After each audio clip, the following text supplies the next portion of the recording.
There's a quiet confusion that shows up when you start paying closer attention to your inner world. You slow down a little. You notice your body more. You catch yourself reacting rather than being carried away by it. On the surface, things look calmer. Yet underneath, something still feels unsettled, and it's hard to explain why. This often happens when familiarity has been mistaken for safety. Familiarity has a particular feeling to it. It feels known, predictable, recognizable. Your system understands it because it's been there before, sometimes for a very long time. The body knows how to brace here, how to adapt, how to stay alert without making a fuss. There's a strange competence in this state, a sense that you know how to function even if it costs you something. Safety feels different. It doesn't announce itself. It doesn't demand attention. It doesn't require vigilance or performance. It shows up as a softening you might miss if you're not paying attention. Breath settles. Muscles stop holding their position. Attention widens instead of narrowing. Nothing dramatic happens. That's often why it feels unfamiliar. For many people, the body learned early on that familiarity was the closest thing available to safety. Certain dynamics repeated themselves often enough that the nervous system adapted around them. Tension became normal.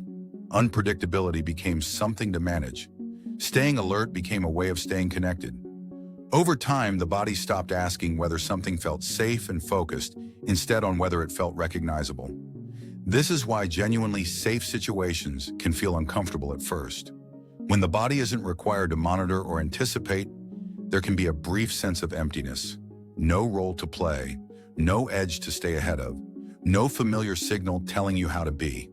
That absence is often interpreted as boredom or restlessness, even though what's actually happening is the system learning how to stand down.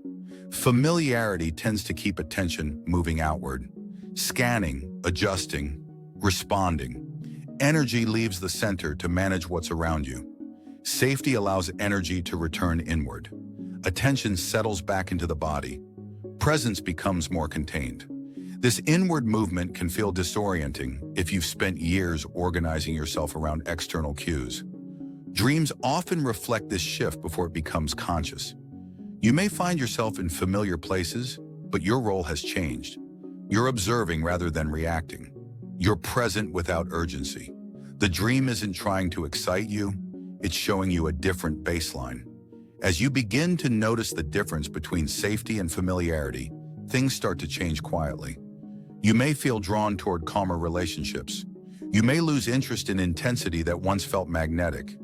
Situations that used to pull you in can begin to feel draining, even though they're familiar.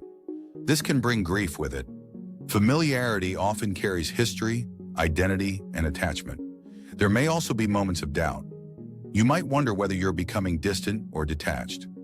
What's really happening is that your system is learning how to rest in a state that doesn't require constant negotiation. Over time, safety starts to feel richer, not louder, but more nourishing. You begin to notice steadiness, subtler pleasure, choices that arise without pressure. Your yes and your no become clearer because they're no longer filtered through the need to maintain what's familiar. This shift doesn't happen all at once. Familiarity loosens gradually as the body learns through experience that safety doesn't require tension to exist. The difference between feeling safe and feeling familiar isn't something you decide. It's something your system learns through contact, through time, through allowing new states to be felt without rushing to interpret them. When that distinction settles, you stop chasing what feels known. You begin to trust what allows you to arrive fully.